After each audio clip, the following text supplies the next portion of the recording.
शाला ओ ना रोवे वो जड़ा सारे घर दा मान होवे।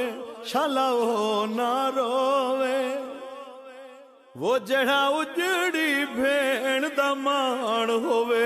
शाला ओ ना रोवे वो जड़ा रुल गई भेण दा मान होवे।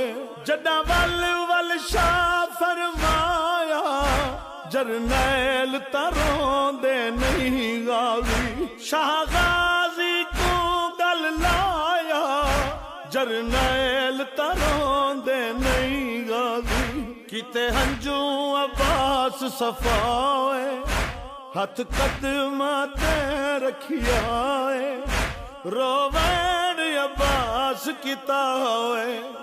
रोवैन अब्बास किता होए वो जरनैल